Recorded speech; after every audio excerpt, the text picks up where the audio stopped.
¿Y qué tal? ¿Cómo están? Bienvenidos con un capítulo más de Entre Maestros.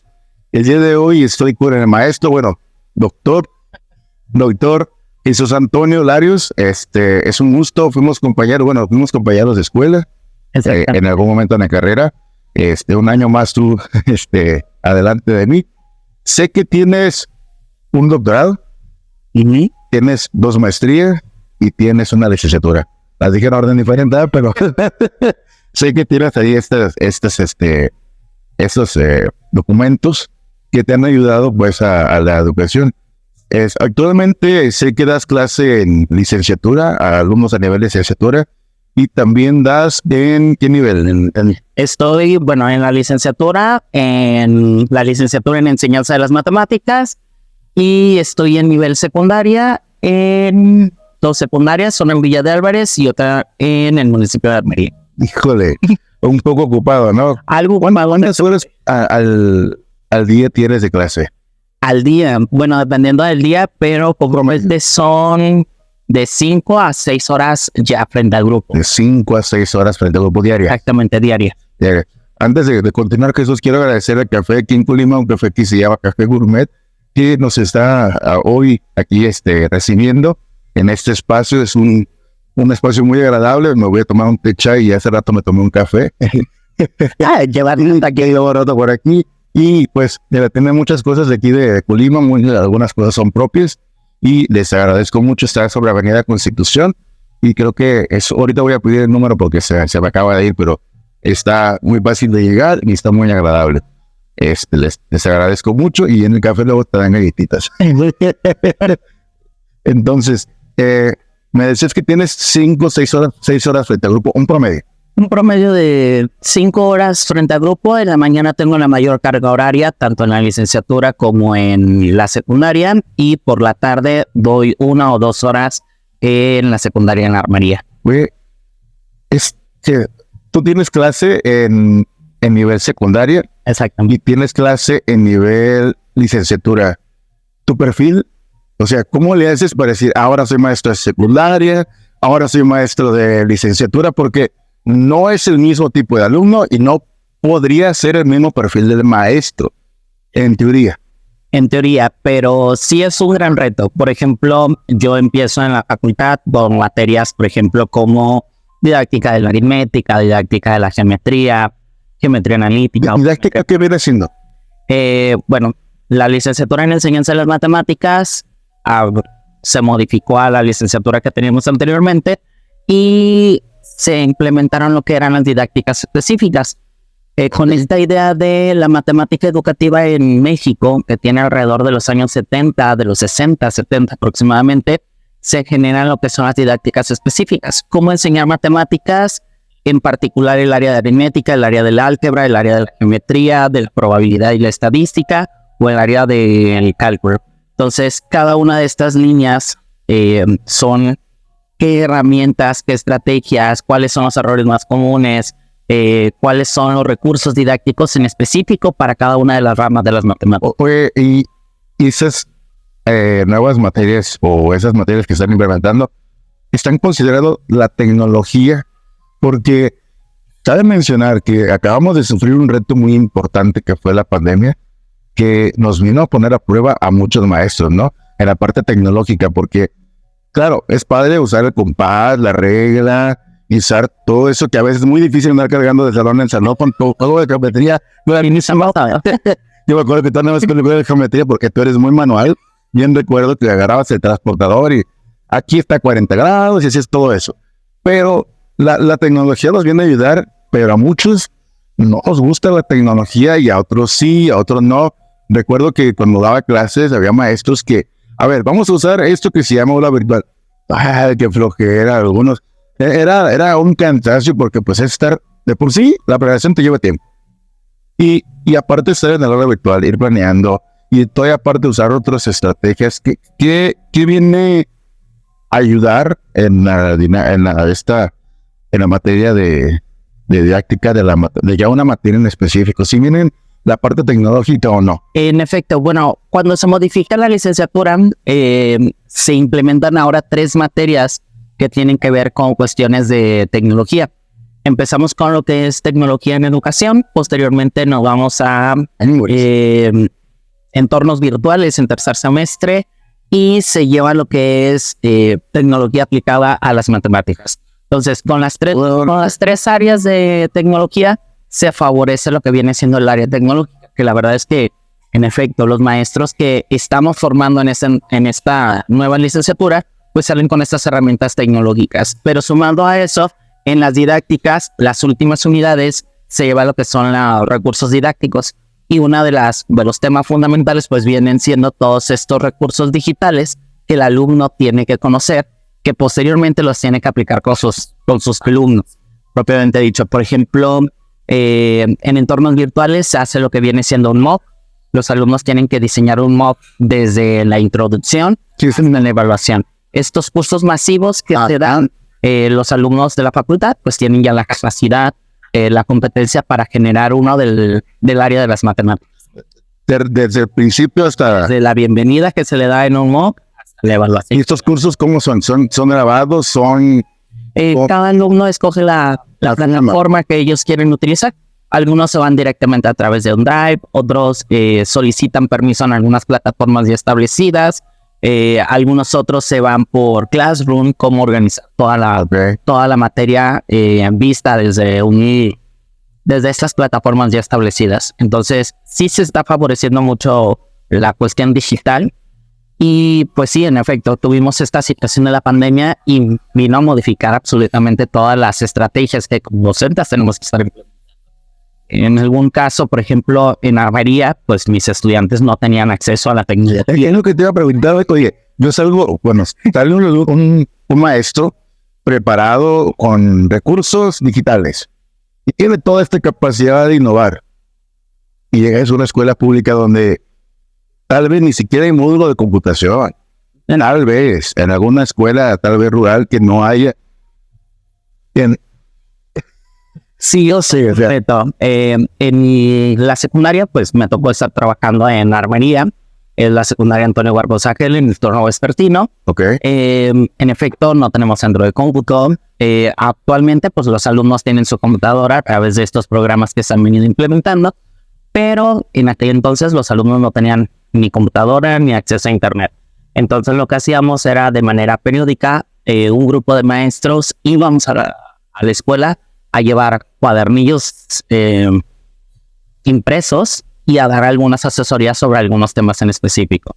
En aquel entonces yo tenía segundo año de secundaria, entonces fue todo un reto. Era ver toda la cuestión algebraica, diseñar manuales bien establecidos, diseñar secuencias didácticas donde el alumno aprendiera álgebra, pues ahora sí desde un inicio, porque muchas de las herramientas no las tenían. Entonces, tenían que hacer explicaciones muy simples, explicaciones muy concretas y actividades para que el alumno estuviera reforzando desde casa a través de los manuales. Y esto sumado a la pequeña explicación que nosotros podíamos dar en grupos pequeños de 10 alumnos, 5 alumnos, pero pues estábamos todo el día ahí. Era un día a la semana y todo el día estábamos desde las 2 de la tarde hasta las 7:40 que se terminaron las clases. Estábamos dando asesorías una tras otra. Qué cansado, ¿no? Demasiado. Sí, oye, a ver, continuando con lo de que tiene dos perfiles de alumnos, tienes un perfil de alumno de secundaria y un perfil de alumno de licenciatura en educación. ¿Crees que, cuál es tu reto en cada una de estas áreas? Ok, ¿cuál es el reto? Bueno, yo creo que uno de los principales retos es esto de hacer el cambiar el profesor. No puede ser el mismo profesor en educación secundaria que en educación superior. Cuando estamos hablando de educación secundaria, los contenidos son diferentes, el trato con el estudiante es completamente diferente.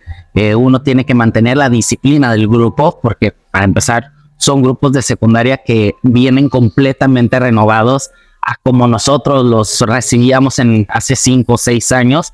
Actualmente los alumnos vienen completamente diferentes. Y en la cuestión de la licenciatura, pues es trabajar ya con adultos, trabajar con personas Uno esperaría que más responsables, no en todos los casos, pero sí con mayor compromiso y ya saben a qué. En licenciatura, ¿qué grados tú manejas?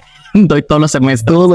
Sí, doy desde primer semestre, empiezo con ellos a trabajar geometría euclidiana y me los llevo hasta, bueno, con diferentes materias hasta octavo semestre, con una materia que se llama, bueno, es una materia optativa, es matemáticas y educación especial. Matemáticas y educación especial. Exacto. O sea, es... la vinculación de las matemáticas con las necesidades educativas especiales. Wow, interesante. Porque, pues, hace rato platicaba con una amiga que me decía, ¿sabes qué? Yo tengo un alumno que tiene... era la discapacidad auditiva. Ok. Y me decía que era muy complicado, pues, explicarle que el lenguaje a señas y ese tipo de cosas la tenía que hacer. Y yo no me veo, a mí al menos, ahorita no. Tal vez tendría que investigarlo, claro que sí, pero dar una materia como matemáticas a una persona con algún tipo de discapacidad o habilidad diferente, sí, creo que me cuesta mucho trabajo. Entonces, esta materia ya se está impartiendo. Sí, es la segunda generación a la que se imparte. La primera generación se dio en el 2020. Yo estuve a cargo de la materia. Yo no diseñé la materia, pero se podría decir me tocó de rebote porque tengo la formación en educación especial a través de cursos, diplomados y demás. Entonces me invitan a colaborar con la materia, acepto la materia y es empate de todo. El año pasado me tocó estar colaborando con maestros de Zacatecas, de Querétaro, en un panel sobre matemáticas y la inclusión educativa. Entonces, con todos estos antecedentes, pues hemos estado trabajando la materia, donde se parte de la discapacidad, se parte de los trastornos de aprendizaje, de las actitudes sobresalientes y cómo llevar todo esto a un ámbito matemático. ¿Cómo es que le puedes explicar a un alumno invidente? ¿Cómo le puedes explicar a un alumno con problemas auditivos, con algún trastorno de aprendizaje? Y cómo, pues técnicamente, el docente tiene que afrontar estos retos de la inclusión educativa. Que en lo personal, yo he tenido alumnos con ciertas discapacidades en educación secundaria, principalmente, tuve un alumno invidente, tuve un alumno con sordera, he tenido varios alumnos con problemas de aprendizaje, con diferentes capacidades cognitivas, por así decirlo. Entonces, sí es todo un reto como profesores y más como un profesor Nobel que te vas a estar enfrentando a un salón de clases donde tienes que mantener la disciplina, donde debes de ver los contenidos. Súmale que tienes que apoyar la cuestión de la inclusión educativa. Porque si bien es cierto, ya no, bueno, creo que antes había, no sé si todavía, sé que para algunas habilidades especiales les ponen una maestra que le llaman una maestra sombra, pero ahora creo que todo el mundo tiene que estar dentro de un salón de clase, como tú dices, y a todos pones atención y a todos hay que enseñarles. Me imagino que dentro de tu planeación tienes que tener, o dentro de tu evaluación, alguna adecuación, porque no los puedes evaluar igual. Se tienen que hacer las adecuaciones necesarias. Antes se puede usar. Y la, ¿cómo se llama? Te dan como, a ver, perdón que te interrumpa, ¿verdad? La misma autoridad educativa te da a ver, estas personas se evalúan así o tú lo vas adecuando. El equipo de USAER, que antes era estos maestros sombras, estos maestros que los acompañaban como tal al alumno, apoyando al docente. Ahora el equipo de USAER lo que hace es apoyar al docente para hacer estas adecuaciones. Antes lo que se hacía era sacar al niño del salón y atenderlo en particular o atenderlo aparte. Con toda la cuestión de la inclusión educativa, pues eso es realmente separarlo. Y no, la idea es que todos puedan estar aprendiendo lo mismo con adecuaciones curriculares. Entonces lo que se hace es, tú te acercas como profesor al maestro de USAER, al equipo de USAER, porque hay un psicólogo, comunicólogo, es todo un equipo muy complejo y muy completo realmente. Tú te acercas a ellos y ellos te dicen qué es lo que tú puedes hacer para lograr la inclusión del niño. Qué padre. Sin tenerlo que sacar. Entonces tú haces tus adecuaciones en la planeación, tú debes de colocar qué modificaciones tienes que colocar, cuál va a ser la forma de evaluar y demás del estudiante. Y esto aplica para todos los niveles educativos, desde educación preescolar hasta educación media superior. Y esto simplemente, bueno, esto ya me imagino que en la materia que me estás diciendo, ya más o menos se va orientando a este tipo de cosas. Se va orientando a que el futuro docente ya tenga ciertas herramientas. Okay. Hacemos entrevistas con alumnos con discapacidad, entrevistamos incluso a profesores, invitamos a equipos de USAER para que nos platiquen un poco de la experiencia. Hemos llevado maestros invitados que tienen alumnos con discapacidad para que nos digan qué estrategias han estado ellos utilizando. Eso está padre, ¿no? Porque poder socializar justamente, luego, la finalidad de este canal es poder socializar algunas situaciones que alguien más puede estar teniendo y que puede compartir cómo afrontar estas situaciones, ¿no? Sí, el poder interactuar con otro profesor que ya haya vivido la experiencia. Pues los alumnos que tengo ahorita en la licenciatura dicen, es que a mí me puede pasar o a mí me está pasando en las prácticas. Nuestros alumnos de la licenciatura desde tercer semestre ya empiezan a ir a grupo. Muy bien. Pues ellos ya están viendo la realidad desde el primer año que están en la licenciatura, o sea, saben a lo que se van a estar enfrentando. Y la idea es que a partir de tercero hasta octavo, ellos ya están experimentando los diferentes niveles educativos, lo que viene siendo el ser docente de matemáticas. Este docente que sale en la facultad donde tú estás, ¿de qué nivel a qué nivel regularmente, puede dar clase? Ahorita el campo formativo de la licenciatura es desde educación secundaria hasta educación superior. Llevamos matemáticas desde las que se ven en primaria, pues en secundaria, en media superior, y las que se ven en los primeros semestres de licenciatura. Okay. Con cálculo vectorial, ecuaciones diferenciales, cálculo de varias variables. Entonces, nosotros teníamos una licenciatura anterior, que era la licenciatura en educación media especializada en matemáticas, y se modifica completamente y se genera la licenciatura en enseñanza de las matemáticas. Sí, porque yo recuerdo que yo estudié pues con los compañeros y no había esas materias, no las había. Y que eso no, pues sí te sirven. Exactamente, te limitan en tu campo laboral y te limitan también pues el no saber un poquito más allá, que a veces les exigen en algunos lugares. Hay planes educativos un poquito más vastos y hay unos que son menos vastos y a veces incluyen, es que esto no lo vi. Sí. Entonces, ¿cómo le hago, no?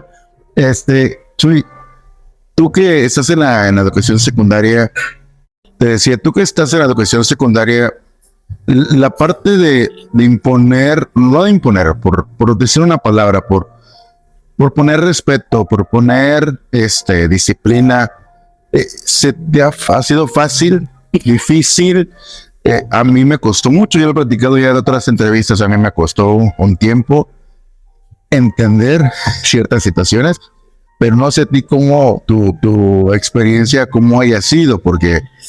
Bueno, mi experiencia referente a eso, la disciplina, yo siempre... Además de que siempre los alumnos me han dicho que tengo cara de ogro y soy muy serio con ellos, con mis estudiantes de educación secundaria por el nivel. O sea, siempre he tratado de mantener así una seriedad completa. Entonces, siempre ha existido un rechazo por las matemáticas y sumado a que el maestro es muy serio, a que el maestro es muy enojón o se ve muy enojón. Entonces, no me ha costado mucho trabajo en ese sentido, pero... algo que sí siempre he tratado de mantener ciertos hábitos que a mí me enseñaron en educación secundaria. Últimamente se ha hablado mucho de relajarse con el uniforme, de estar más tranquilo en algunas cuestiones, en algunas conductas con los estudiantes. Y no es que no esté de acuerdo con eso, sino que yo siento que es una cuestión formativa todavía. Entonces, por ejemplo, yo llego al salón y los alumnos se deben de poner de pie, me tienen que saludar.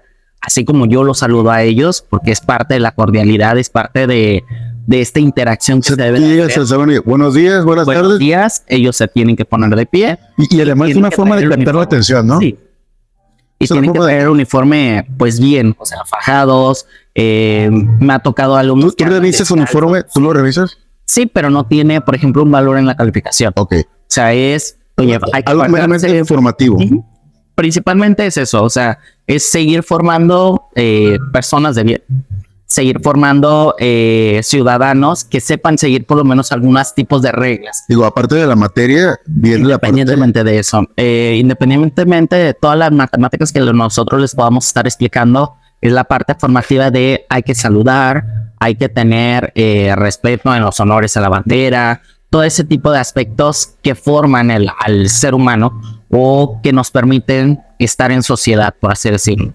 Entonces, si aplico esto, me ha servido. Aplicar esto durante el primero o segundo mes, los vas acostumbrando a los estudiantes. Y es algo que en lo particular no me ha costado con la cuestión de la conducta. O sea, problemas de conducta, problemas de relajo en el grupo o algo por el estilo, no. Eso sí lo quiero hacer hincapié y se los digo a los estudiantes en la licenciatura es si la intención es que el alumno esté gritando, si la intención didáctica es que el alumno se esté riendo, esté disfrutando la clase, que el alumno esté incluso gritando, porque es completamente válido, no quiere decir que no está aprendiendo. Muchas veces tenemos al salón completamente callado, pero sin hacer nada. Entonces, no. El hecho de que haya mucho ruido en el salón no quiere decir que no estén aprendiendo nada, sino que hay que saber qué momentos estar utilizando. Tal vez va a haber momentos para que el alumno esté parado o para que el alumno esté acostado en el piso haciendo ciertas actividades y eso no quiere impedir no quiere decir que no está aprendiendo. Entonces, sí hay que darles cierta libertad. Yo les empiezo a dar un poco más de libertad a partir de los 3 meses, 4 meses ya trabajando con ellos, donde yo sé que puedo controlar esa libertad. Es lo que te voy a decir. Creo que, bueno, yo empezaba primeros 3 meses. Tajante. Sí, tajante es como, no se permite esto. Después, como que toleras tantito más y después otra vez lo vuelves porque se te pueden... Sí, no, hay que saber regular todo ese tipo de situaciones en todo momento y en qué tipo de clases. Por ejemplo, tengo una clase que es la última hora. Yo sé que en esas horas no puedo... La última hora de la mañana. De la mañana. O sea, viene siendo como a las 12:15, de 12:15 a 1 de la tarde. Ay, caray. Donde el alumno ya se... Cabe decir que aquí en Colima el calor a esa hora está muy fuerte y con ventilador se siente que ni siquiera estás con ventilador, ¿verdad? Exactamente. Entonces, lo que uno procura es, en esas clases hay que ser estricto porque cualquier incidente, cualquier cosa puede desatar el desorden en el salón. Entonces, sí va a haber momentos donde tú puedas ser un poco más relajados y también mucho va a depender del grupo. Por ejemplo, ahorita de los 3 grupos que tengo en la mañana de educación secundaria, tengo un grupo de segundo. Desde mi punto de vista, siempre los grupos de segundo tienes que tener los grupos de segundo comúnmente tienes que tener una disciplina total. De acuerdo, ¿eh? Es cuando, bueno, con los grupos de primero siempre son todavía un poco niños, vienen de la primaria, están pasando por todos estos cambios. Y regularmente les hablas un poquito fuerte y... Les hablas fuerte y si quedan callados, los asustan. Con los de tercero, pues prácticamente ya saben a lo que van y tienen más mecanismos de decir, esto les va a servir para el bachillerato. O sea, y también es encaminarlo un poco hacia la cuestión de la orientación. Pero el alumno de tercero de secundaria luego te dice, ya acabo, ya me voy. Ya acabo, ya me voy. Ya acabo, ya puedo hacer esta travesura y que al cabo ya no va a pasar nada. Bueno, esa es la idea de ellos. En algunos casos sí. Que no es la realidad, pues, o sea, porque todavía no te doy tu papel de que ya saliste.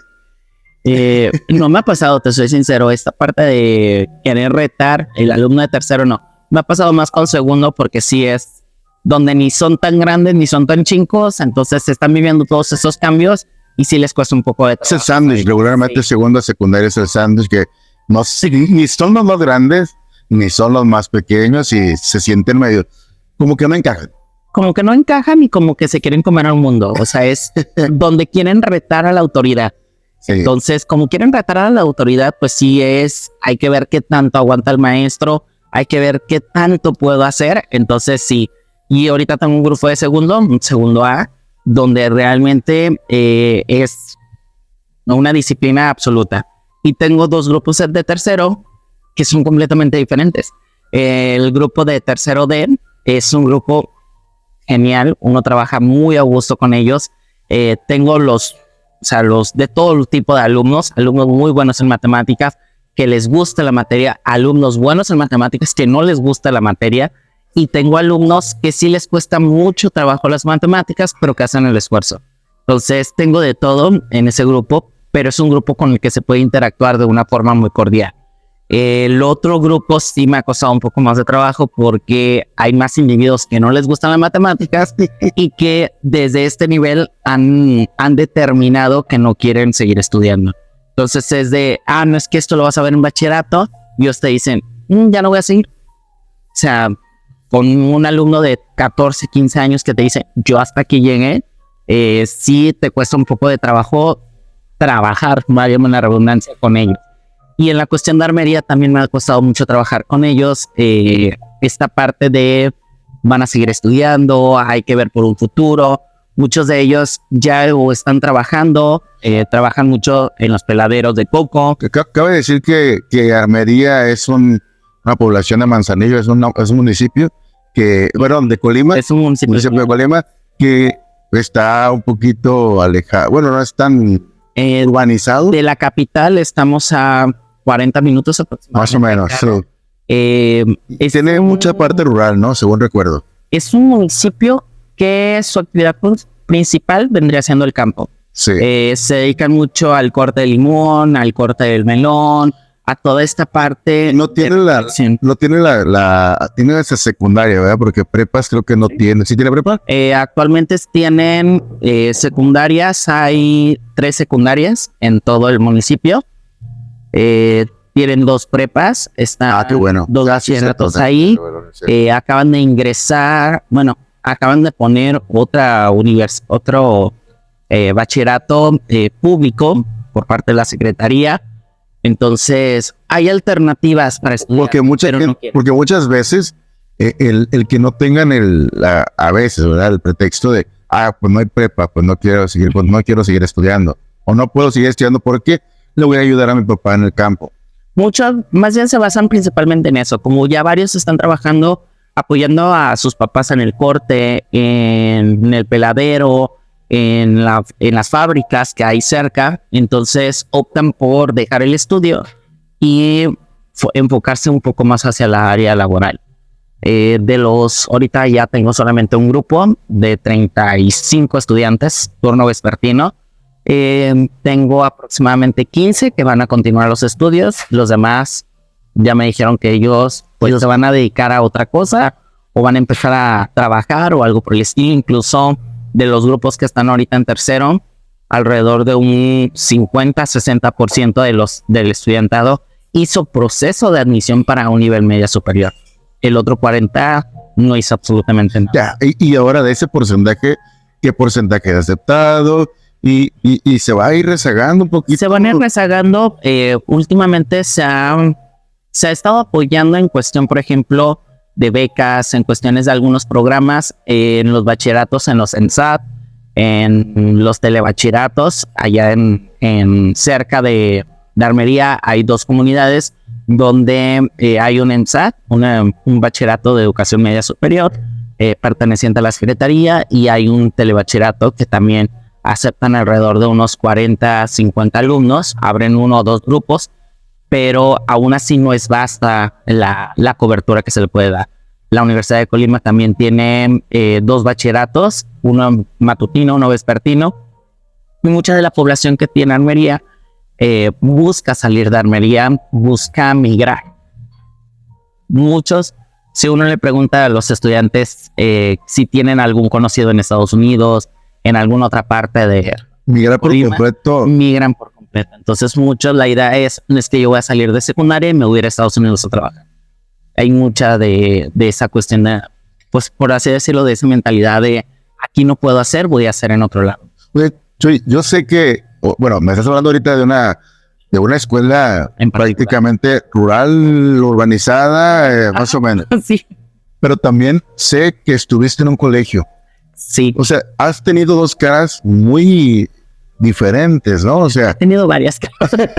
Bueno, has visto la cara de la educación en distintos puntos, ¿no? O sea, has tenido esas diferentes vistas de cómo se ve la educación, donde acá les puedes pedir cualquier material y te lo deberían de llevar. Claro, una cosa es que deberían, otra cosa es que lo hagan, ¿no? Y acá donde no puedes pedir el mismo material que acá. Son los conceptos completamente los diferentes, recursos, sí. pues no puedes trabajar. Acá a lo mejor no puedes trabajar con aplicaciones, con a lo mejor, te dejé este video, velo. Ok, ya te expliqué y a lo mejor ya hice esto. Y si no puedes, te voy a dar este recurso que es digital, pero acá no lo puedes a lo mejor hacer.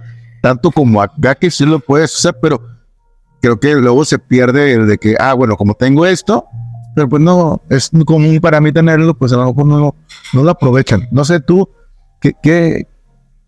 ¿cómo me puedes mostrar ese panorama? Bueno, a lo largo de toda mi área laboral, por así decirlo, ya como profesionista, he estado en todos los niveles educativos, desde educación primaria, educación secundaria, media superior, superior y en posgrado.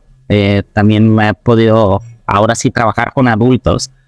Pero Qué interesante. sí, no, ha sido todo un reto. Pero esta parte de trabajar con escuelas que tienen todo un sustento, toda una estructura, toda la posibilidad económica, sociocultural, y trabajar con una escuela con muchas carencias, con familias con carencias económicas, socioculturales, sí es una gran diferencia.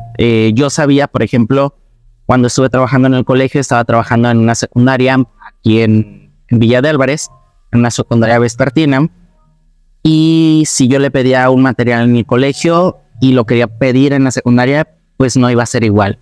Yo sabía que si acá pedía un juego de geometría, allá tenía que ver cuál era la herramienta o qué es lo que yo se podía adecuar, ¿verdad? Exactamente. Se podía servir. Recuerdo mucho, por ejemplo, cuando estuve aquí en una escuela más cercana de Colima, del centro de Colima, les pedía juegos de geometría y no los llevaban. Fue una vez, 2 veces. A la tercera vez les dije, ocupo 2 pesos.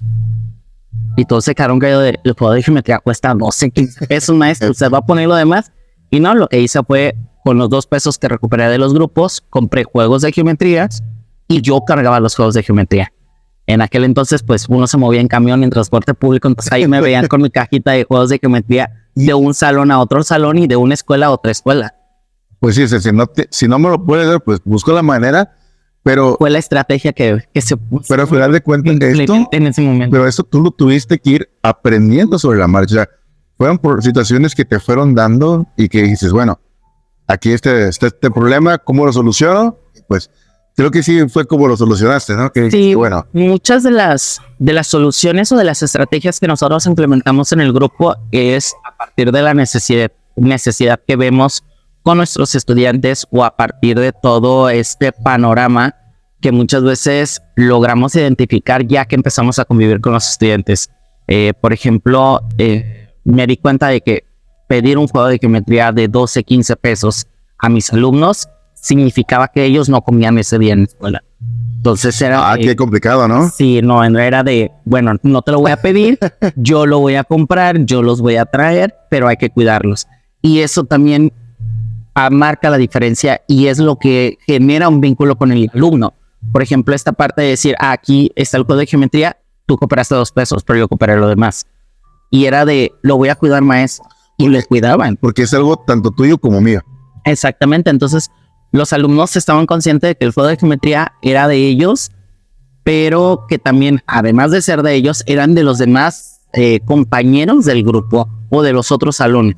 Entonces era de, pues lo vamos a estar cuidando porque para la próxima nos va a pedir un juego de geometría porque lo rompimos. Y pues eran juegos de geometría 12, 15 pesos que pues son prácticamente desechables al final del ciclo escolar. Ya al final era de, hay que pegar la regla o algo por el estilo, pero los cuidaban. O sea, esa es la diferencia. Cuidaban el material, se preocupaban por cumplir dentro de sus capacidades y dentro de sus posibilidades económicas. Y en el colegio yo decía, ocupo tal cosa, al día siguiente me lo llevaban los que lo querían llevar o los que se preocupaban por llevárselo. Pero en ambos casos he tenido experiencias muy satisfactorias. Qué bueno. Entonces, en ambos ámbitos, en todos los niveles he tenido experiencias satisfactorias. Yo creo que donde duré menos fue en educación media superior y fue porque me dijeron, vete a licenciatura, estás aquí nada más tanto tiempo y inmediatamente le brinqué. Pero sí, yo siento que todos los niveles han sido gratificantes. ¿Cuál crees que es la gratificación más y dices tú, esto, o sea, obviamente pues uno recibe un sueldo a partir de unas clases, pero la gratificación que te da, bueno, al menos para mí el alumno, ¿cuál crees que es la que te da? Porque hay varias, ¿no? Hay varias, y te voy a cortar porque es de lo gratificante, pero ya veo que te sirvieron un café, cafecito, aquí hicimos una pausa, y nuevamente aprovechando la pausa, agradecer el café, aquí está, una tacita que les agarré, se llama café, la receta gourmet. La receta gourmet. Pues bueno, te preguntaba que Lo más gratificante, bueno, yo creo que cada nivel ha sido algo en particular lo gratificante. Ahorita con mis alumnos de secundaria tengo la gratificación o ellos te agradecen mucho la cuestión de que los hayas apoyado para continuar con sus estudios. eso es... Sí, de hecho, la primera generación que yo saqué de secundaria de la Moisés Saiz Garza, Sorno Vespertino, es una secundaria técnica aquí en Villa de Álvarez. Esa primera generación que les di desde primero hasta tercero está por egresar. Es la primera generación que yo saqué de secundaria y ahorita están en su último semestre de licenciatura. Lo sé porque tengo un alumno en la facultad que yo le di clases a secundaria. Oye, esa, cuando se gradúan y tú los acompañaste en el proceso, por ejemplo, cuando te toca tercera secundaria y que te toca ir a la graduación o estar presente en el acto académico, que ya ves que reciben su título, su certificado de secundaria, dices, ya cumplí. Pero hay alumnos que, quieras o no, dices, lo logró. Sí. Lo logró porque yo sé que le costó, yo sé, hay alumnos con los que puedes tener un poco más de cercanía que otros, ¿no? Y esa gratificación de, o que llegan y dicen, profe, gracias. Gracias. El mensajito del padre de familia, de la mamá, papá, profe, muchas gracias porque lo acompañaste, gracias por la paciencia que le tuviste, gracias porque nunca te rendiste con ellos. Los papás también te dan unas... Bueno, yo creo que te apapacha eso, te da energía para continuar con esta labor que si bien es una labor de mucha vocación. Pues era lo que te decía, esta generación, que la primera generación que saqué completa de los 3 años que les di clase, está por egresar. Ya me llegó la primera invitación a la graduación de uno de ellos. Una alumna, por ejemplo, tengo a Daphne, siempre fue muy buena en secundaria y es una de las pocas mujeres que estudió ingeniería civil. Ella es ingeniera civil, creo que ella, son 9 semestres. Ella ahorita está cursando el 8º semestre. Wow, ¿no? Okay. Beca de excelencia todos los semestres, entonces mis respetos. Uno de los que tengo ahí en la facultad es Guillermo Díaz. Me lo volví a encontrar ya en la licenciatura, en primer semestre. Qué padre, ¿no? Cuando ya los ves y dices tú, qué padre que le siguió. Qué padre que puede. Seguido también me encuentro a otros estudiantes de esa misma generación, o que ya están trabajando, o ya tienen familia. Entonces tú ves cómo han avanzado, cómo han evolucionado a lo largo de los años, y también suele ser muy gratificante. Tengo a otro que está en Manzanillo, está por egresar lo de gastronomía.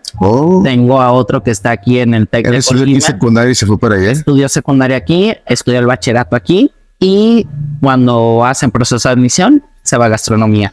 Tengo otro chavo que está estudiando ingeniería en software. Yair está aquí en el TEC de Colima, también son 9 semestres, entonces todavía le queda un semestrillo por ahí. Pero sí, yo creo que es la gratificación de mis alumnos de secundaria cuando ves que lograron o que tú impactaste de alguna manera. Y con los de licenciatura, esto de encontrarme con los egresados, yo creo que es de lo más gratificante. Hace poco tuvimos un foro de egresados, fueron de la primera generación de la licenciatura en enseñanza de las matemáticas. Fue uno recién egresado, y cuando dicen que ya estoy trabajando, tengo horas en tal escuela, muchas gracias porque logré conseguir la plaza, o sea, todo eso también es muy gratificante. Acabamos de cumplir cumplimos 49 años, la Facultad de Ciencias de la Educación cumplió 49 años, el siguiente año son los 50, y empezamos todo un año de celebración. Es que cuando dices cumplimos, porque te sientes parte del proceso, o sea, no puedes decir cumplió, no, o sea, en algún momento tú aportaste algo y te hace sentirte parte. Está como cuando una mamá me manda un mensaje y me dice, por fin nos graduamos. Sí, son los padres de familia también. Yo siento que esto de o el alumno, ¿no? Profe, lo hicimos, o sea, ¿por qué? Porque te estoy contando, te estoy haciendo parte de este proceso que si bien es cierto, no es fácil, que no todo mundo, a lo mejor hay algunos que dicen, qué fácil. Pero que sí les costó mucho. Sí les lleva más tiempo entender cosas, les lleva más tiempo los procesos, el poder llevar todo el montón de materias, el llevar todo el montón de procesos de que llevas para acá, porque a veces la educación lamentablemente se vuelve muy administrativa. En los niveles superiores, sí, en educación básica, por ejemplo, los alumnos me acaban de invitar. Yo me sacó de onda porque pues yo tenía que ir al evento, o sea, tengo que ir al evento y me acaban de invitar, me dijeron, maestro, queremos que esté, y la verdad es que siento muy bonito el que te tengan presente. Claro. Tan solo eso, que te tengan presente. Los padres de familia también te agradecen con un mensaje, con una palabra, una galleta que te mandan, o sea, súper emotivo el asunto. Pero sí, yo siento que cada nivel es gratificante cuando te los encuentras posteriormente, sí. Y ellos te saben agradecer. Tuve un alumno en el colegio, era mi dolor de cabeza. Si lo ve, lo más seguro es que lo vaya a ver, porque creo que tú también le diste clases a Fercho. Y me lo encuentro 2-3 años después y fue de, maestro, lo extraño mucho. Que yo así como que... ¿Es en serio? Porque son de los alumnos que te hacían ver tu suerte, o sea, alumnos que te retaban constantemente y que tú dices, ay, a veces mejor no venga. Pero realmente los que te forman a veces, son los que terminan de formarnos como docentes. Son los que te hacen resilientes. Te van puliendo, te van diciendo por aquí no, profe. Te van diciendo por aquí no, porque... Y te los encuentras nuevamente y es de, muchas gracias, que qué sabe que sí, de verdad, ¿en serio?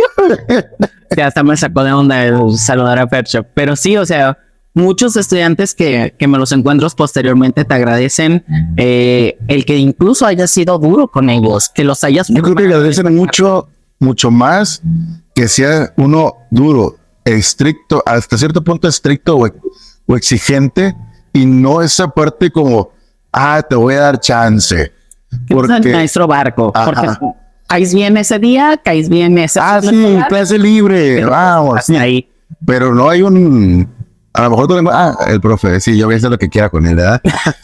En educación primaria me pasó algo muy chistoso porque nuevamente tengo un alumno que le di clases en primaria. Uno de los proyectos que desarrollamos en una primaria aquí en Colima, en la José C. Benítez. Lo tengo de alumno en la licenciatura y es de maestro, ¿se acuerda? Me hacen recordar y yo digo a lo que comentaste, o sea, se siente parte de que cumplimos 49 años, pues técnicamente yo llevo trabajando en la facultad como tal de Ciencias de la Educación 10 años, cumplo 10 años en este agosto. 10 años. 10 años trabajando. Súmale 4 años. Fui estudiante y otros 4 años, entonces llevo prácticamente 14 años en la facultad. Me tocó ver maestros que me dieron clases como, pues ahora sí pasaron su etapa y se jubilaron. Y ahora yo formo parte de esas filas de maestros que tienen que formar a los nuevos maestros de matemáticas. Que de alguna manera tú puedes decir, es que me gustaría agregarle esto porque tú lo estás viviendo. Y esto, me gustaría que me hubieran dado esta herramienta para después ya poderla aplicar, porque obviamente ves la realidad y ves lo que están formando. En el 2015 se entra el nuevo programa educativo, la licenciatura en enseñanza de las matemáticas, y ahora sí como que es como mi bebé, porque yo estuve partícipe en todo el proceso de la creación de la nueva licenciatura y era de, ocupo agregar esto, ocupamos agregar lo otro. Actualmente tenemos que reestructurar el programa y va a haber materias nuevas, va a haber materias que se van a modificar el orden. O sea, tengo muchas ideas. Ahorita se puede hacer varias cosas. Los muchachos son muy receptivos. Acabamos de tener un foro de empleadores donde asistieron escuelas particulares, donde asistieron Qué padre. la misma Secretaría de Educación Pública, Que y nos dijeron, sepa hace falta esto en nuestros egresados. Eso está bien, porque ya te da una pauta de, ok, necesitamos esto, ya sé por dónde formarlos, porque la escuela, pues a veces más exigente, la escuela, a veces la particular, el colegio regularmente es el que más te exige a un maestro, a veces un poquito más que la pública. Sí, son un poquito más, porque también están ofreciendo un servicio de mayor calidad. Regularmente, esa es la intención de una escuela de particular. Y pues ya es más puntual y dices, ok, le hace falta esto. Hace rato platicaba con una maestra, tuve la oportunidad de platicar con Annette, y me decía que ella tomó clases de teatro, actuación, no sé si me decían, y de danza, de terapia de danza. Y que eso a ella le ha servido. ¿Tú crees que esto le serviría mucho a un docente en la carrera, o que crees que se podría meter, o crees que eso es como un recurso que tú deberías ya de buscar aparte? Porque bueno, es cierto, perdón que te interrumpa, pero el estar, bueno, ahorita aquí estamos en una plática, está aquí una cámara que de alguna manera una cámara te impone, un micrófono te impone, y no creo que se ha aprendido, un micrófono te impone, una cámara te impone, pero un grupo de 50 chavos esperando que tú les enseñes, claro que te va a imponer. Claro que llegas y tú traías así un plan así bien padrísimo y te encuentras con que no traen ganas. No traen ganas de aprender matemáticas. Híjole, y tú debes de tener todas las habilidades para poder llegar y decir cómo te hago que te intereses tan parte de las matemáticas. Porque ese es tu reto en ese rato. Ese es tu reto en ese momento. Y deberías de saberlo. Bueno, no deberías tal vez de saberlo, pero esa es la realidad. Sí, bueno, eso que comentas de las actividades extracurriculares que el alumno o que el futuro docente debería de estar procurando, yo las considero básicas. Yo en el primer año de la licenciatura estuve en una compañía de teatro. La verdad es que me ayudó muchísimo porque presentamos obras en primarias, en secundaria, entonces ya fue más leve el tenerte que imponer o el enfrentarte a un público como de 50 alumnos de secundaria. Entonces era quítate la vergüenza porque ahí vas. Manejo de voz. En mi tercer año empecé a tomar cursos de el problema de voz en un maestro es fundamental. Si no sabes cómo subir, bajar voz, y si hablas todo el tiempo por tu garganta, creo que te mata, ¿no? Algo que primer año de clase y ya. Primer año de clase y la voz, primer resfriado, primera gripa y te quedas sin voz.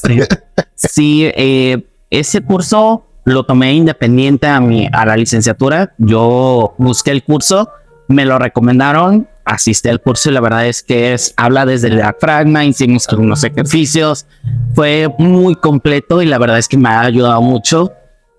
Tengo esta capacidad de dar clases para 2 o 3 grupos al mismo tiempo. Incluso me lo dicen mis compañeros de, hey, estoy aprendiendo matemáticas porque te escucho hasta mi salón. Y yo, bueno, todavía estoy contribuyendo a otros salones. Pero toda esta formación extra que se hace, recordarás, estuvimos trabajando mucho tiempo en la radio. Estuvimos colaborando con el programa de Charangay y también te da muchas tablas para poderte comunicar a través de los medios digitales. Entonces, quieras o no, son herramientas y son experiencias que el alumno o tiene que buscar o nosotros tenemos que propiciar. Recuerdo que la maestra a cargo del programa nos hizo tomar incluso clase de vocalización de teatro, de cómo respirar, de cómo hablar, de cómo hacer el diafragma y para cómo poder todos los ejercicios, y que bien incluso lo han dicho algunos locutores de radio y otros que son conductores de televisión, cómo tienen que hacer la vocalización para poder, pero yo creo que si no te sabes comunicar en un grupo, de ahí también reside mucho el que no tengas el que no tengas ¿cómo se llama? ¿Cómo decirlo? Los alumnos te respondan igual. O sea que si tú estás explicando un tema y tal vez no te lo entiendan, es porque tal vez no lo estás explicando adecuadamente o con un tono de, como les decía, se suma y se resta. Una vez me decía la misma maestra, y estaba estaban recibiendo las tesis, estaban haciendo presentación de tesis. Y la chava estaba parada, estaban estudiando para ser maestra. Y la chava estaba parada, pegada a la barda, y con un tono de voz bajito. Y bueno, y entonces aquí, que la maestra le dice, a ver, vas a ser maestra, párate de frente, no puedes estar aquí. Tienes que estar en esta parte del espacio, de tu espacio ahora sí que como tipo de escenario. Y te pones aquí y háblame bien. No, es que así soy yo. No, espérame, vas a ser docente y ese así soy yo no te va a servir. No te van a decir, sí, la maestra, te voy a dar chance porque tú eres así. El chavo no te va a decir eso, ¿verdad que no? No, claro que no. No va a tener esa paciencia para... es que el maestro va bien lento. Lo que buscamos, por ejemplo, en las materias de practicum, que es donde el alumno se enfrenta ya a situaciones reales, donde va un grupo y demás, a mí me toca dar practicum 2, 3 y 4 en diferentes semestres, pero en el practicum 2 se lleva la formación del docente desde las diferentes áreas. Por ejemplo, el profesor socializador, el profesor actor, porque el profesor y el control de sus emociones, todas esas cuestiones es fundamental. Nosotros se las decimos a los estudiantes, yo se las puedo explicar, se las puedo interpretar, pero realmente si no las vives, si no las identificas, si no estás viendo, es muy complicado que... Sí, me ha pasado, por ejemplo, pues como soy responsable de la materia, me hablan y es que tengo problemas con su practicante. Y lánzate a la secundaria a ver cuál es la situación, a observar al practicante y darles consejos en función de eso. Entonces, pues ahora sí que darle la mayor cantidad de herramientas a mis alumnos que van a ser futuros docentes para que eviten ese tipo de situaciones. Y creo que acabo de dar con un punto muy importante que te voy a decir. La observación de práctica docente, o sea, la observación entre pares, que debe ser muy puntual y de una manera evaluativa, no de una manera, pues, de decir, mira, tú estás mal aquí, de señalar, de juzgar, de una forma de, mira, te estás aquí, creo que no lo estás haciendo bien. A mí fue lo que me sirvió. Que un maestro se metiera a mi clase y me dijera, mira, aquí estos puntos no los estás haciendo bien. Desde que te paras y estás acá, desde que llegas y buenos días, no hablas con este tono, esto, me parece que eso ayuda mucho. Me imagino que eso también lo han venido a fortalecer. Sí, en efecto, hemos fortalecido este acompañamiento que se tiene que dar. Hemos tenido también mucha ayuda de los docentes que ya están en ejercicio. ¿Por qué? Porque ellos ya vivieron por ese proceso. Si nos remontamos, por ejemplo, en España, se utiliza que el alumno salga a la licenciatura y que posteriormente esté un año acompañando a un docente ya con experiencia. Nuestros alumnos lo están haciendo desde el tercer semestre y ya están observando y están acompañando a un docente, entonces ya saben identificar ciertas cuestiones. Sumado a que entre ellos se hace una evaluación de pares, posteriormente yo hago una evaluación, entonces es todo un acompañamiento integral que uno esperaría que salgan con todas las herramientas. Eso va a ser imperdible. ¿Por qué? Porque, por ejemplo, esto de que te comentaba la maestra de danza terapia, esto del manejo de la voz, de actividades de teatro, actividades de cómo ubicarte en el grupo, cuál sería la posición más adecuada para que se escuchen, cómo acomodar a los alumnos y demás, pues son cosas que el alumno se supone que las debe de estar buscando. Nosotros como docentes tenemos que saber que nuestra capacitación o nuestra formación no ha terminado. Nosotros podemos estudiar una licenciatura, podemos estudiar 1, 2, 3, 50 maestrías, podemos estudiar un doctorado, un postdoctorado y demás, pero al final de cuentas tenemos que estar bien conscientes de que no ha terminado nuestro proceso formativo. Definitivamente. Todos los años, todos los siglos escolares nos llegan a los alumnos completamente renovados. Sí, con nuevas necesidades, con nuevas habilidades, con otras cosas que poco a poco van. Un chip completamente diferente. Por ejemplo, veía a los alumnos de la secundaria, ahorita TikTok. Y de hecho ya va de salida el TikTok. Ahorita ya traen otra aplicación. Y en su momento fue de, me van a hacer este tema de matemáticas explicado en un TikTok rápido de 3 minutos. Y los productos que sacaban les llamaba mucho la atención. Pero no es que me quiera alejar de lo que se hacía anteriormente, porque yo, por ejemplo, todavía los pongo a hacer una maqueta de cuerpos geométricos, los pongo a hacer teselados a mano ¿Por qué? Porque son cuestiones Es que es la se parte deben de seguir claro. formando.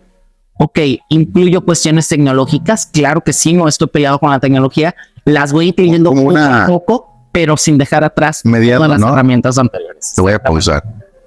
Pero así como está la tecnología, creo que no debe estar peleado tanto el TikTok, o sea, como usarlas, pero bien. O sea, usar la tecnología a nuestro favor y no en contra. Digo, yo sé que he sabido de maestros que han tenido problemas cuando no tienes un buen control de grupo, una buena conducción de las cosas, como lo es un celular que puede ser una herramienta que te puede generar un problema. Creo que a veces no es tan recomendable que lo uses. Bueno, porque ¿qué pasa? Puede un chavo, ahorita ya no se usa Facebook, pero una foto, una historia neta. Así mi clase de mate y está un relajo. Y es una foto fuera de contexto. Tal vez esa era la intención de la clase en ese momento. Pero es una foto sacadísima de contexto que no tiene una fundamentación de que tal vez está bien, tal vez está mal. Y por lo pronto fuiste juzgado, criticado y yo te diré, una vez hasta enjuiciado, ¿no? No nomás por tus superiores, sino tal vez por los padres de familia. Mira nada más el maestro, qué a gusto, ¿no? O sea, va y pone la película y listo. Cuando estás viendo un video para hacer reflexión, qué padre clase de matemáticas. Y estás haciendo un video reflexivo. Ey, ese no era el asunto. Yo te voy a ser sincero, ahí sí me considero un poco arcaico. En mi clase no se saca el celular, no está permitido. Esto del TikTok, de utilizar las herramientas fuera de clase. Porque luego los padres de familia me dicen, es que la dejó una investigación, Ana. Lo pueden investigar desde el libro. Maestro, le pidió un teléfono a mi hijo. Sí, me pasó. Quiere que le compre el teléfono. Me pasó pandemia de una señora que fue y me reclamó, me dicen, es que usted le pidió le dije, yo no le pedí absolutamente nada. Le dije, yo estoy trabajando como cuadernillo, yo sé que no está. Es que me hizo sacar un teléfono de la tienda departamental y ahorita debo tanto. Y yo, no, señora, pues no le pedí nada. Me dijo, es que me dijo que con estas especificaciones, menos. Le dije, yo ni de celular sé. Le dije, yo nada más les dije que podían no trabajar en línea o podían trabajar desde cuadernillo. Si él la convenció para que trabajaran en el celular, ya no es asunto mío. Sí. Pero también eso me lleva a tener una buena comunicación con los padres de familia. Eso es otro punto que me gustaría platicar. Los padres de familia o pueden ser tus mejores aliados o pueden ser tus enemigos mortales. Me ha pasado de las dos. Comúnmente yo siempre algo que le digo a mis alumnos es, hay que anotar todo. Toda incidencia, toda situación, todo, ahora sí, aspecto de la clase hay que anotarlo con la intención de que se pueda tener una evidencia de lo que ha estado pasando o de lo que está pasando. Me ha pasado algunas situaciones donde es que su hijo tal día no entró a clases. No es que el alumno dijo que usted dijo tal y tal cosa. Y yo, espérenme, ¿cuándo fue? Tal día. Ese día ni siquiera vino su hijo a clases. Entonces, no es agarrar en curva el alumno porque no es la intención, pero sí es tener evidencia y tener un registro absolutamente de todo. Eso, porque luego te agarran, ahora sí que te agarran en curva, te agarran con los pelos de la buena la mano, me dijeron por ahí, y ahí, mira, pasó así. Sí, no, es tener todas las evidencias claras. Decir, su hijo no me entregó libreta, su hijo tiene tantas firmas, le mandé recado. Yo soy de los maestros que todavía les ponen recado en el libro de texto o en el cuaderno. Su hijo me debe tantas firmas, esto, lo otro, y le pongo el recado y es que te lo firman. No lo llevan, a veces incluso yo no lo reviso porque yo sé que el alumno a veces ni siquiera lo entrega, pero está la hoja o está ahora sí que el escrito donde yo avisé a casa. Entonces es de, la señora me ha pasado madres de familia que llegan fúricas de, no es que usted que eso, no, vamos a hablar con el alumno. La última ocasión fue en Almería, llega una señora muy molesta conmigo sobre una situación con su hija. Dije, vamos al salón. Llegamos al salón, les tocaba mi clase, llegué al salón y la alumna ni siquiera estaba. Y la madre de familia se me queda viendo y le dije, no ha llegado a clase. Le dije, la clase empezó hace 5 minutos. Le dije, hay que esperar a ver a qué hora llega. La señora se sentó afuera en la jardinera y yo empecé a dar indicaciones y demás. Se acerca la señora y dice, ahí viene mi hija. Voltea a ver el reloj. Habían pasado 15 minutos. Y la niña la ve pálida, llega la niña y le dice, ¿ves qué, mamá? Dice, ni me digas nada, no te voy a creer absolutamente nada de lo que me digas. Tú me dijiste que siempre estabas puntual en mi salón de clases y que el maestro era el que no te dejaba pasar. Llevo 15 minutos aquí. Y yo así, bueno, señora, empecemos a hablar ahora sí, poniendo ahora sí los términos de... Claro, el papá siempre apoya a su hijo. Apoya a su hijo y es muy válido y tiene toda la razón. Pero si tú como maestro no te preparas con todas estas evidencias, con tu planeación, con las actividades, incluso en esa misma reunión le dije, hay que ver cuántas firmas tu libreta, trae tu libreta. Todo, ¿verdad? No la tengo. Le dije, tráeme tu libro. Saca el libro. Dice que los niños no puede dar los libros, pero cuando lo sacó, sin portada, no tenía portada, no tenía pastas, ya el libro, las páginas rayadas con imágenes obscenas y demás. Y la señora se me quedaba viendo, la señora estaba más apenada. La niña era de, ay, la regué. O sea, era de, ya no sé a dónde meterme. La señora nada más me dijo, una disculpa, maestro, por venir a armarle ese pancho. Yo pongo orden en casa. Adelante, señora. Pero tú ya eres un maestro experto con unos cuantos años, pues no voy a decir poquitos.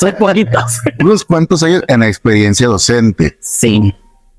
¿Crees que unos años atrás, tal vez un maestro novato, crees que hubieras manejado la situación tal vez parecida así, pero completamente igual? O sea, una situación así, si tú no estás consciente de cómo está la libreta, si tú no estás consciente de cómo está el libro, porque no puedes decir, saque el libro y qué tal que si lo tiene bien. O sea, creo que, no estoy seguro, pero tal vez no podría salir igual, o sea, la idea, no sé. Lo comentaste hace rato, dijiste, el colegio termina de formarnos. Eso lo aprendí, yo empecé a trabajar en el colegio en el 2013, 2014, 2015 aproximadamente. En esos años estuve trabajando, entonces iba empezando en la docencia en educación secundaria.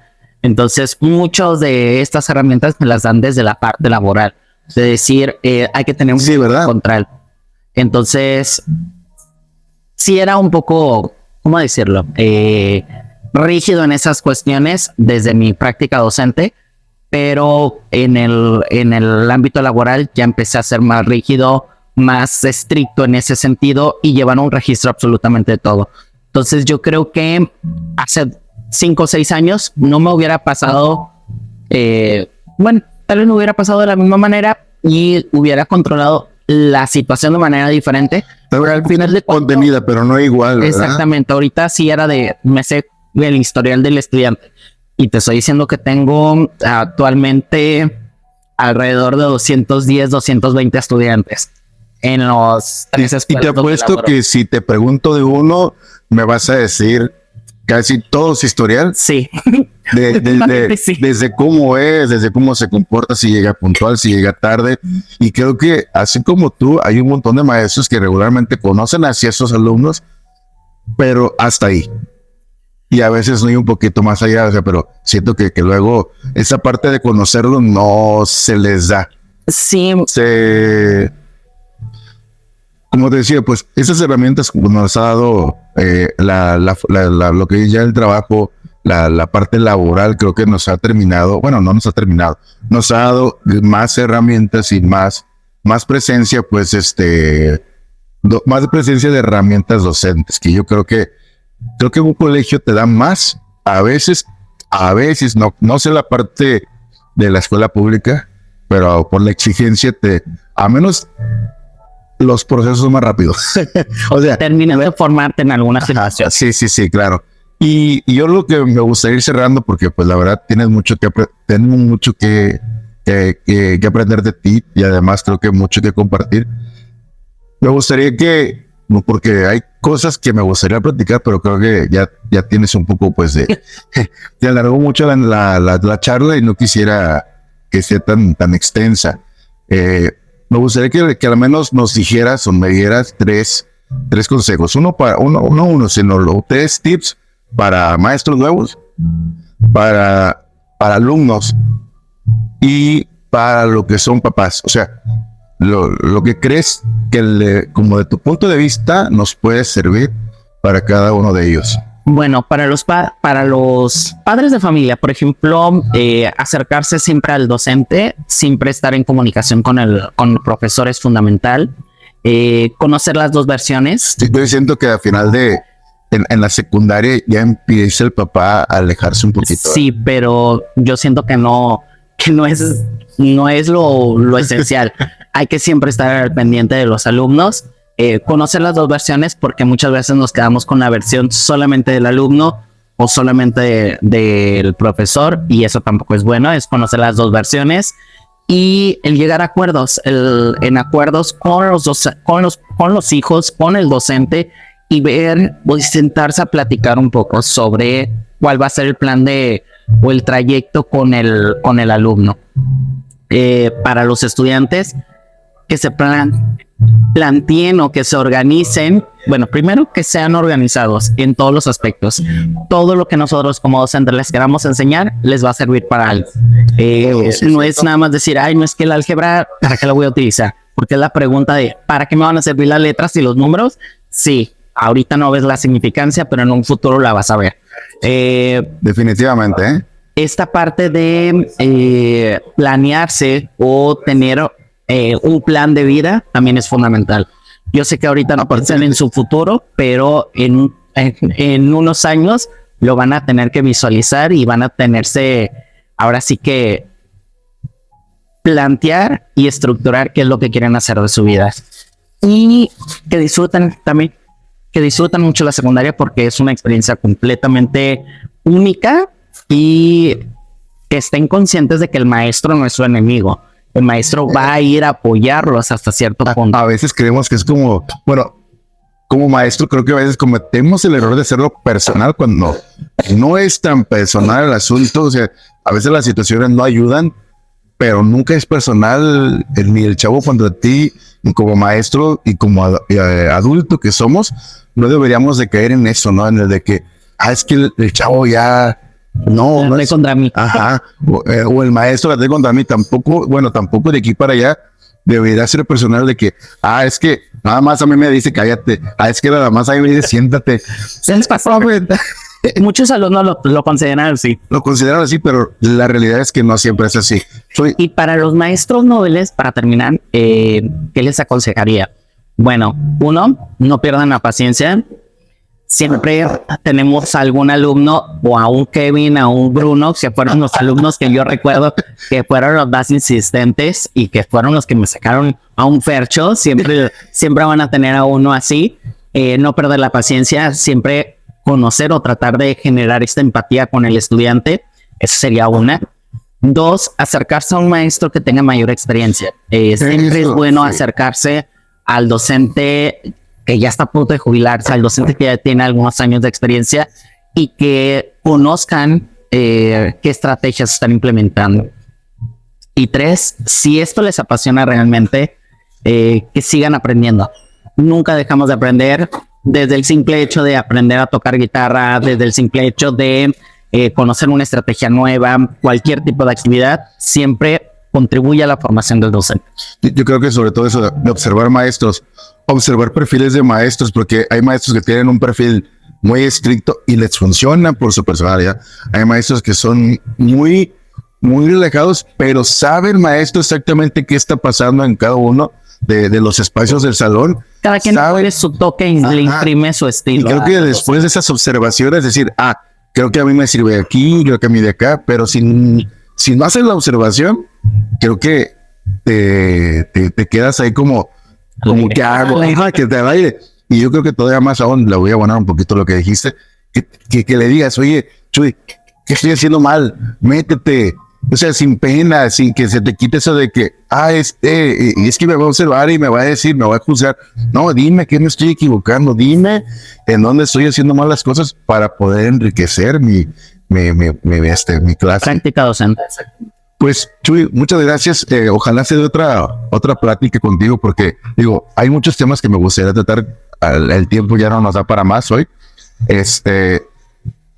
Agradezco mucho al Café de la Receta Gourmet por habernos recibido, darnos el espacio. Les decía que está en Colima, Está en la calle Constitución.